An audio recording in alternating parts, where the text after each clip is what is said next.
Ninjas de la vida, hoy voy a hacer la introducción más larga jamás hecha en este podcast.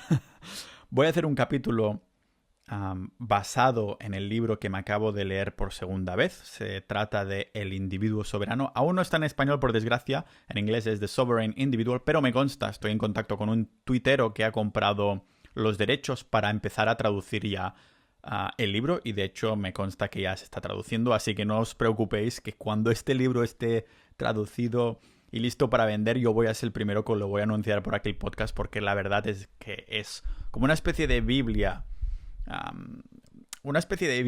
Y vamos a tocar la religión un poco también hoy, para los que tienen un pensamiento así más liberal, ¿de acuerdo?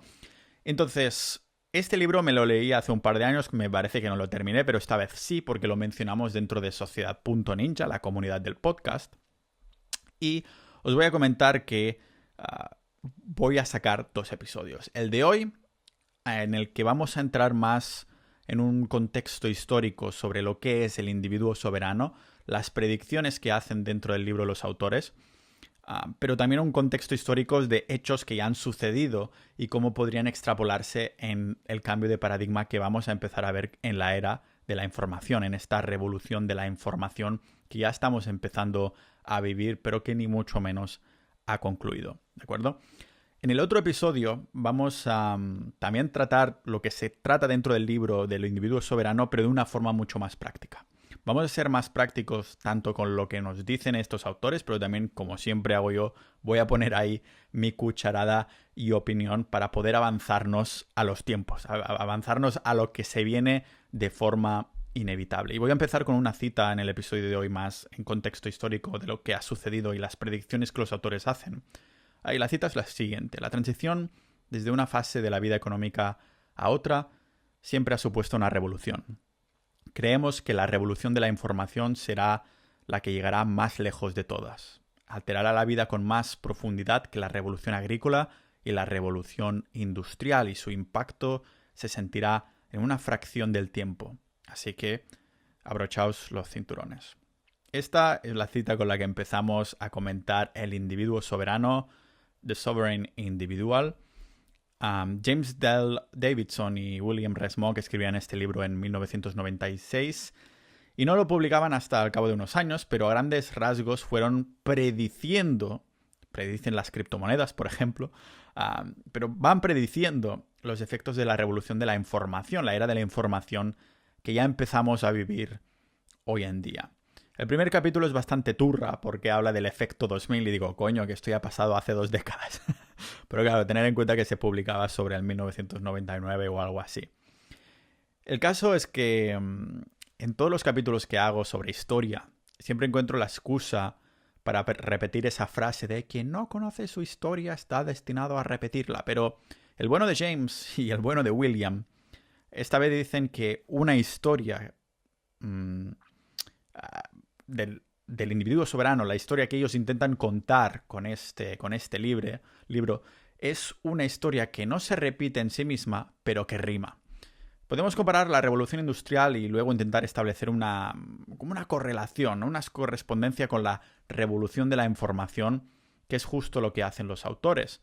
Se analiza la revolución industrial con distintas ópticas, ¿vale? Para intentar, pues, como digo, predecir, como si tuvieran la bola de cristal que tengo yo en mi cabeza, porque no tengo pelo, y vamos a vivir, ¿no?, un cambio de paradigma que supone la era de la información, así que predicen, extrapolan un poco qué va a suceder. El cambio de era teniendo en cuenta la revolución industrial que ya vivimos. Bueno, yo personalmente no, aunque soy todopoderoso. El caso es que la óptica más amplia que se utiliza para analizar todo esto son las instituciones, más concretamente los estados, o como dicen en el libro en inglés, the nation states. Estos estados, dicen los autores, pues que sobreviven, ¿vale? Sobreviven en un entorno en el que van a competir cada vez más con otros estados. Son estados que van a competir entre sí, y por ello ya lo han hecho desde la creación del propio estado, del propio nation state, ya lo han hecho recurriendo al capital, a menudo a través de la violencia, y también recurriendo a la información, a menudo a través de los mitos. Ahora entraremos en esto de los mitos, a qué me refiero exactamente, porque de esto nos vamos a ir centrando hoy. A mí me gusta pensarlo, lo que he estado leyendo aquí, desde una perspectiva más evolutiva. Y diréis, ¿evolutiva, Pau? ¿Qué quieres decir? ¿No era de historia? A ver, sí, me refiero a que existe una competencia tanto entre distintos tipos de estados, por ejemplo, en el propio tipo de instituciones, ¿vale? Una competencia, una competición entre los propios tipos de instituciones en el sentido de que los estados en su tiempo, en la Revolución Industrial, compitieron con la religión y también hay una competición entre los mismos estados, ¿vale? Los mismos nation states, los mismos naciones, estados compitiendo entre ellos mismos. Entonces, se trata de ver cuál es la institución que va a prevaler y dentro de lo que prevalga, estas instituciones duplicadas en distintas partes del mundo, pues luchan, entre comillas, o compiten, pueden luchar físicamente, realmente, entre ellas. El individuo soberano entonces intenta enseñarnos precisamente cómo liberarnos, cómo ser más soberanos, analizando la transición que ya hubo institucional, que se produjo durante la Revolución Industrial, porque primero esta transición fue de que todo era religión y se transicionó a un estado. La religión empezó a perder un montón de fuerza y quien tomó el poder fue el Estado. Sin embargo, durante la revolución de la información que estamos viendo, lo que vamos a ver es una transición desde los estados a la soberanía individual. Lo que también vamos a llamar era de la información, revolución de la información, a la que ya hemos entrado, pero aún nos quedan muchos pasos para decir que estamos ya de lleno en ella y ya ha habido un cambio de paradigma. Durante la Revolución Industrial hubo, como digo, una transición desde la religión al Estado como institución dominante. Y sucedió por dos cosas, o más bien dicho, sucedió a dos cosas. Al capital y la violencia o crimen, y a la información y los mitos que os comentaba, que ahora iremos entrando en ellos, pero empezamos por el capital y la violencia, porque durante el libro se hace bastante referencia a esta violencia, donde comenta que la creación del Estado fue como el resultado inevitable de la revolución, o bueno, la conspiración de la pólvora y los retornos cada vez de mayores violencias, ¿vale? Acordémonos un momento de esto de la conspiración de la pólvora, que salió en 1605 como un complot para matar al rey Jacobo I de Inglaterra, junto con, bueno, su familia y los aristócratas protestando. ¿Cómo? Pues volaron por los aires las casas del Parlamento. Esta era la conspiración. Esto pone las cosas en perspectiva de la relación entre escala y eficacia. Por ejemplo, con esto lo veréis súper claro, ¿vale? El Tíbet tiene un montón de recursos naturales y el 46% de la población del mundo depende de ríos que nacen del Tíbet.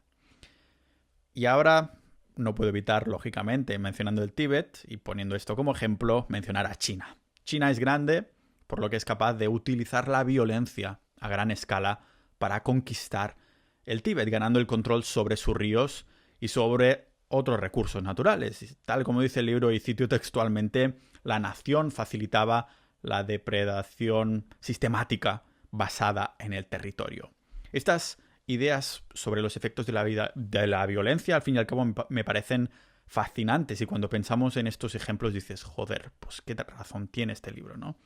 Muchos de los libros que tratan sobre las causas raíces, como por ejemplo el dinero, abordan el tema de la violencia y por esto me parece fascinante. De hostia, me empezaba a acordar de libros, digo, pues también trataba esto de la violencia, aunque a lo mejor no llamaba violencia, lo llamaba crimen o de otras maneras. Por ejemplo, en el libro Deuda de David Graeber, el bueno de David habla sobre la violencia como el sistema básico de gobierno de la deuda.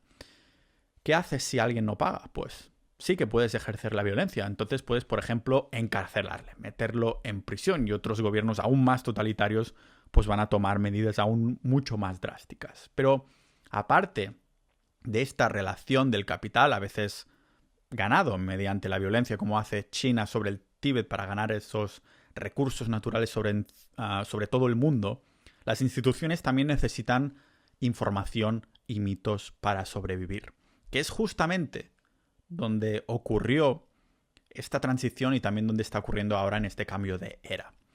Los mitos son especialmente extraños durante las épocas de transición en las que hay una distancia especialmente grande entre la realidad y los mitos percibidos. Antes de la Revolución Industrial, la Iglesia tenía un monopolio sobre la información porque resultaba caro crear libros.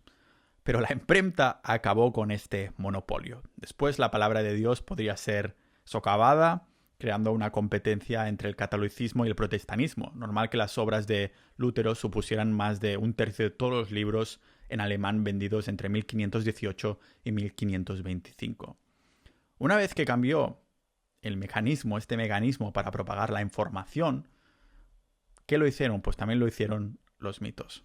Los mitos religiosos obsoletos se actualizaron para alinearse con la nueva cultura mercantilista.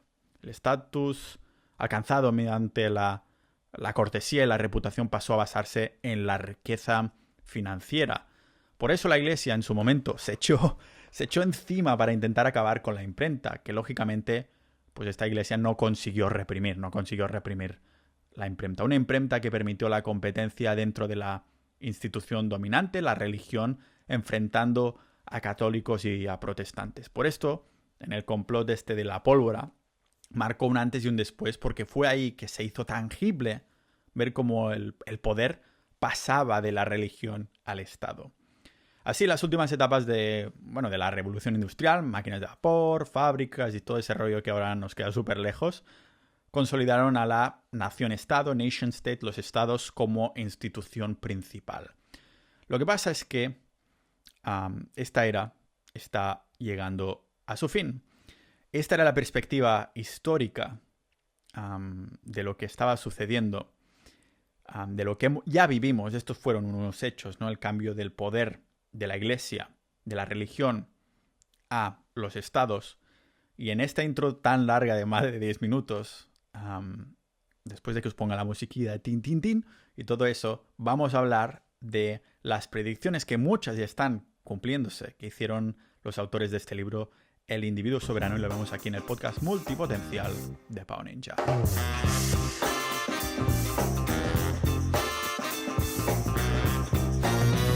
Estos episodios son posibles gracias a los miembros de Sociedad.ninja, la comunidad del podcast en la que hablamos de Bitcoin, o de salud, o de psicodélicos, o de conspiranoias, o de Rona, lo que está pasando en el mundo.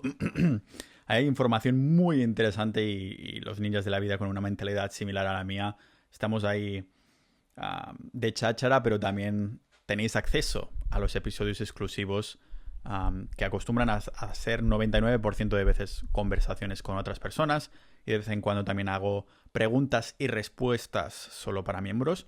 Pero es una manera de que me podáis apoyar, de apoyar este podcast, que le meto mucha tralla, me preparo mucho los guiones, las escaletas o las ideas. Ya lo estoy centrando como mi proyecto principal de vida. Muchas gracias a los miembros de Sociedad.ninja. Si queréis pasar a ser uno de ellos, por menos de lo que cuesta una cerveza en Suiza al mes, pues podéis entrar de lleno y os daremos la bienvenida y unos abrazos virtuales de la hostia. Y si tenemos un club de lectura en el que ahí se ha propuesto el libro que estoy comentando hoy y las ideas de este libro. Del mismo modo que hemos echado la vista atrás al principio en la introducción para ver esa transición iglesia-estado, este libro tiene una predicción, o varias, pero tiene una principal, y es que habrá una transición del Estado al individuo soberano como institución dominante. Igual que antes, esta transición estará provocada tanto por el capital y la violencia relacionados, como por la información y los mitos. Vamos a verlo. En la era digital, sobre todo en la criptografía, es mucho más difícil que los estados se hagan con el capital a través de la violencia. Vitalik llama a esto la ventaja del defensor. Por este motivo también disminuye el valor de lo que obtenemos del propio estado, o sea que se rompe ese equilibrio tanto tradicional al que estamos acostumbrados entre extorsión y protección. Mientras escucháis este maravilloso podcast de Pau Ninja, los ciudadanos de los estados del 99,9%, sin darse cuenta, se comportan como empleados de un gobierno que autoproclama basarse en la democracia. Menos de un 1% nos comportaremos como clientes de un gobierno al que podemos sacar nuestro capital e irnos a otro como si fueran productos y servicios. La predicción entonces es que cualquier persona o empresa podrá usar un paraíso fiscal. Se habla de paraísos fiscales, pero yo creo que eso ya es una opinión personal, pero yo digo que a nivel de terminología vamos a empezar a dejar de usar el palabra de paraíso fiscal. Pero sí, podremos utilizar otros estados como servicios de protección a estas extorsiones y abusos que siempre que se puede son sutiles para que no nos demos cuenta, como hemos visto ahora en las subidas de autónomos, las subidas de la luz y un montón de cosas que porcentaje a porcentaje parece poco, pero si echas la vista atrás, podrás ver que no es tan poco, ¿vale? Si miras los cambios que ha habido casi anualmente, es una manera, un intento sutil del gobierno que hago referencia a estas extorsiones y abusos. A la hora de pensar en el funcionamiento interno de una institución, es útil pensar en los incentivos de los agentes que componen esta institución, y en España hay un montón que se sacan de estos incentivos y sin que nadie les diga nada. No tenemos sentido de la revolución, no salimos más de un día en la calle, del cual me incluyo, y por eso prefiero votar con los pies. En el ejemplo que os daba hace un momento, serían los ciudadanos que forman un Estado, y habría que ver si su incentivo se parece más al de un empleado o al de un cliente, y considerar qué sacan de beneficios como productos y servicios de este Estado en el que están. Esta transición, que ya estamos viendo, como digo, que nos aleja de la extorsión, acabará con los recursos obtenidos por el Estado a partir de los impuestos. Es una manera de decir que acabará con un montón de impuestos. No podrán sacar jugo a los ciudadanos, ya no podrán sacarlo más, ¿vale? Los papeles de Panamá, por ejemplo, serían, un ejemplo de evasión fiscal de los estados actuales que lo pondrían en perspectivas. Es más que posible hoy en día no pagar impuestos en ningún sitio y encima hacerlo legalmente. No descarto que en un futuro, aún así, pues sea aún más fácil y al alcance de mucho más, mientras que antes estaba solo al alcance de los súper ricos. Ahora, con el teletrabajar y todo eso, no me parece que sea así, ni mucho menos. Los buenos de James y William predicen que los estados experimentarán una drástica caída de sus impuestos, pero mantendrán las responsabilidades carentes de financiación, las expectativas infladas y el gasto social heredados de la era industrial. Vivirán en ese pasado, ¿no? Querrán aún esos ingresos de la era industrial, el equivalente, para decirlo así, por lo que los perdedores serán los consumidores de impuestos. O dicho de otra manera, los perdedores serán los que consuman esos servicios impuestos. Esta diferencia entre realidad y expectativas nos afecta de lleno a nosotros, especialmente a los ciudadanos de la clase media tradicional de los países desarrollados. ¿Y por qué? ¿Por qué os preguntaréis? Pues porque los retornos de quienes tienen un rendimiento ordinario acabarán cayendo. Tengamos en cuenta cómo lo vinculan los autores, con una transición desde la explotación a la discriminación como principal forma de redistribución de la era de la información. La suposición de que un trabajador de una fábrica de coches sin estudios superiores haya sido explotado, entre comillas, por los propietarios de esa fábrica cuando se produce un vehículo podría llegar a ser creíble, pero en su día el papel crucial del capital conceptual era menos obvio que en la era de la información. Me refiero a que en la era de la información un activo enorme será el trabajo mental, especialmente con las ideas claras en un mundo lleno de información, o vamos a decir de desinformación, con un montón de ruido en todos los sitios. Entonces el activo, eso lo predicen los autores, que va a seguir en aumento cada vez, va a ser una mente clara, una mente que no está atapiada por ruido. Lejos de asumir que los trabajadores creaban todo el valor, como hicieron los marxistas y los socialistas a lo largo del siglo XIX y XX, la tendencia más obvia y creciente hacia los trabajos más cualificados hace que surja el problema contrario. El problema ahora es que si a los trabajadores poco cualificados todavía les queda alguna contribución económica que hacer. La predicción que se hace en el individuo soberano es que habrá una transición hacia, vamos a llamarlo, yo creo que la traducción literal desde el inglés al español, vamos a llamarlo clubs territoriales competitivos. No es un club de caballeros, señores.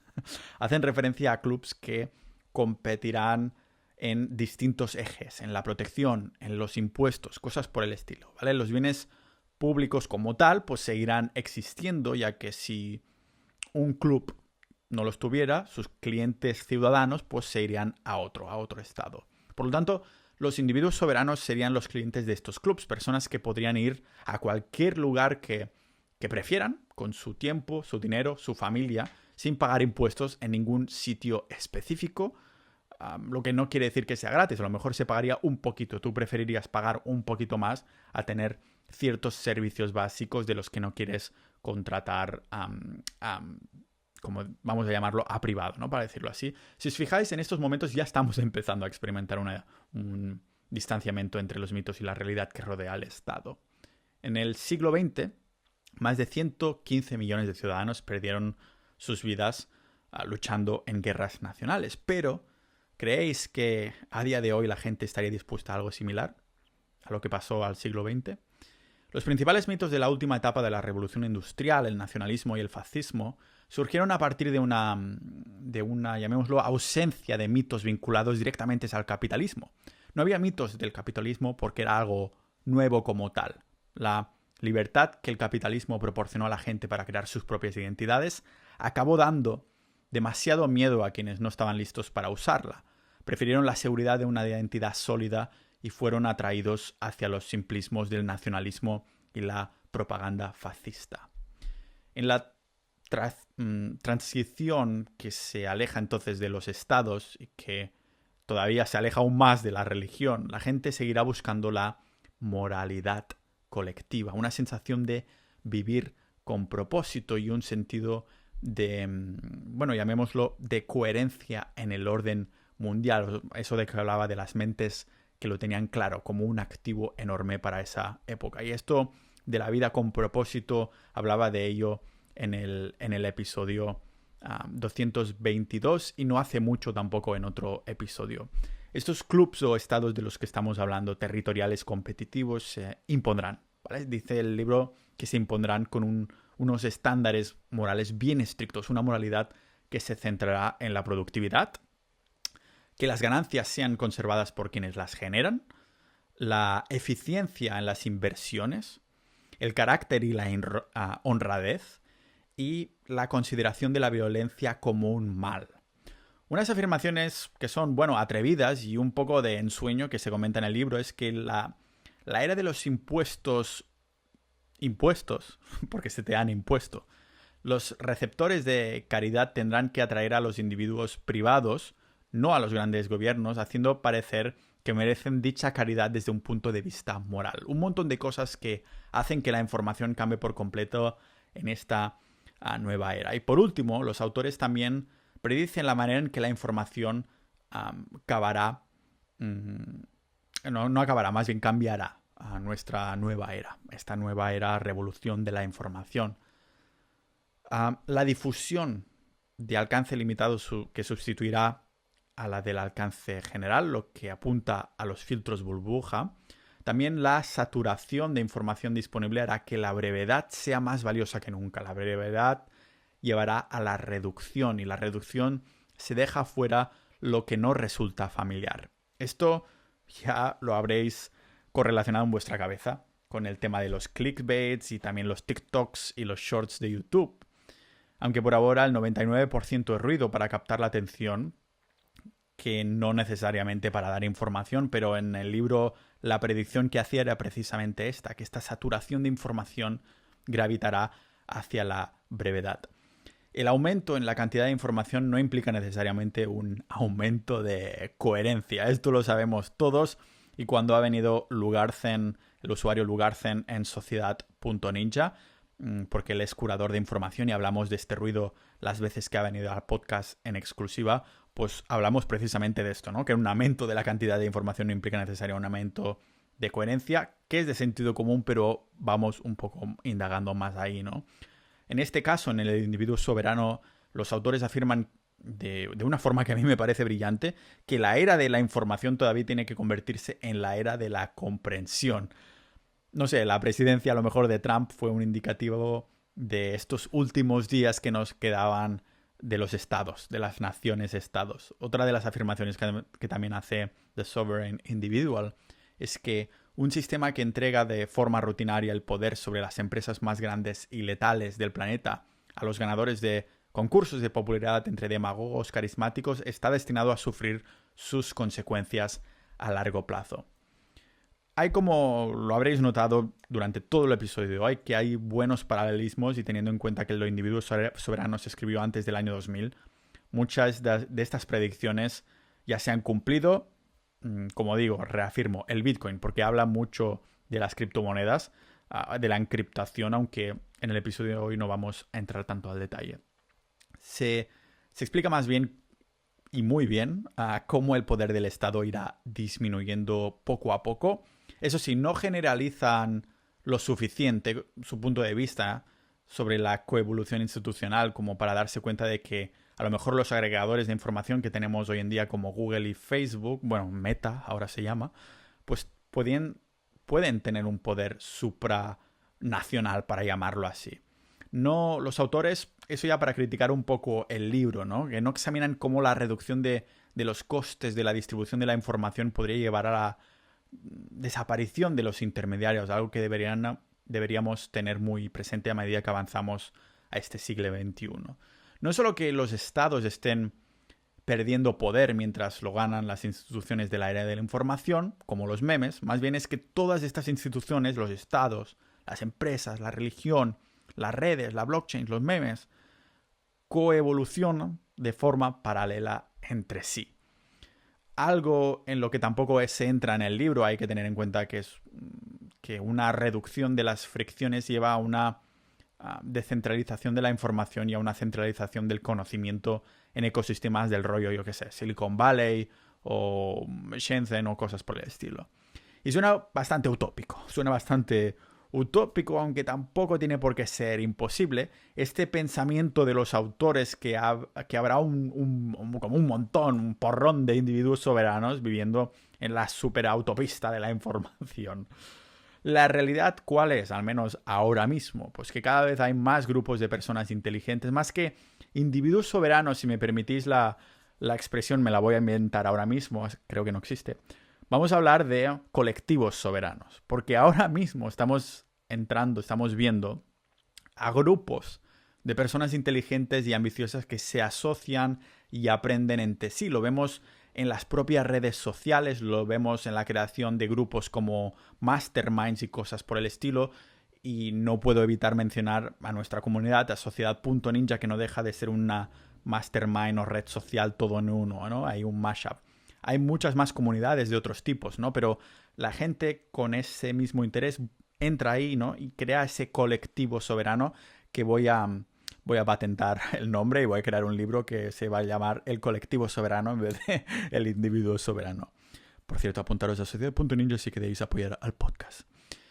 Y eso sí que, estos colectivos sí que se aproximan mucho más a estos clubs territoriales competitivos que mencionábamos al principio, que compiten en el eje de las personas inteligentes y ambiciosas, que no a la idea de individuos soberanos que se refería al libro. Sí que predijeron de forma correcta la posibilidad de las posibilidades, todo un mundo de posibilidades de la tecnología digital, pero luego recomiendan que las personas acumulen sus riquezas como individuos soberanos y que las guarden ahí en paraísos fiscales o estados liberales, pero con esta idea se ignora un par de cosas. Y el primero es que el dinero proporciona un rendimiento decreciente de felicidad. O sea, los estudios, eso ya lo mencioné, creo que habrá como, más o menos habrá 100, 200 episodios atrás lo mencionaba, ¿no? Los estudios que muestran que a partir de unos 50.000 euros al año no serás más feliz por tener más dinero. O que hasta 50.000 euros al año el dinero sí da la felicidad, pero que a partir de aquí no hay un incremento de felicidad. Por lo tanto, la acumulación de dinero no aumentará tu felicidad, sino que simplemente te proporcionará más poder. Ojo, aquí también digo yo, que no es que diga ni mucho menos que a partir de 50.000 euros ya tendremos que empezar a regalar pasta. La idea, como al Estado español, ni mucho menos, nunca. La idea del individuo soberano está muy bien, pero hay este problemilla, ¿no? Y la otra cosa que se ignora no hablan sobre un objetivo, entre comillas, ¿no? Me refiero a que hablan de la próxima gran transición de la humanidad, pero me hubiera molado alguna idea de cómo manejar o cómo hacer que este cambio de paradigma sea bueno para la humanidad. En vez de esto, se limitan a mantener su propio punto de vista centrado en el individuo con el sesgo libertario. Me incluyo, no hay nada de malo, ¿no? Pero hay que tener en cuenta esto, que tienen su sesgo en el momento de escribir el libro, y es verdad que han predecido, no sé si han fallado en alguna cosa, y piensan en cómo dichos individuos pueden aprovechar, cómo nos podemos aprovechar de esta oportunidad. Lo que, bueno, encaja para mí, claro, pero quizás no para muchos otros.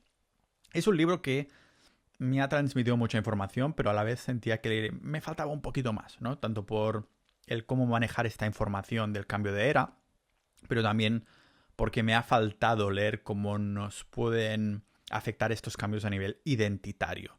Se piensa mucho en lo macro, macroeconomía, macropolítica, todo eso, pero me ha faltado lo micro. Aunque supongo que esto ya será para otro libro entero.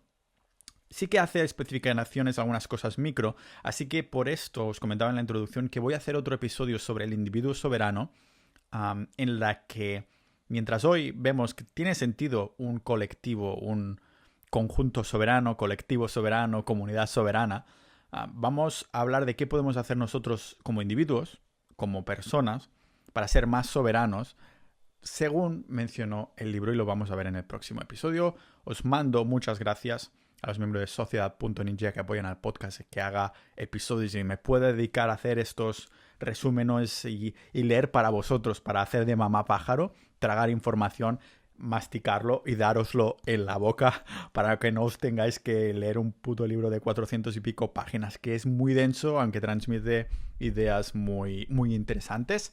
Ya sabéis, para apoyar, Sociedad.ninja, y nos veremos ahí dentro y también en el próximo episodio de este podcast multipotencial de Pau Ninja.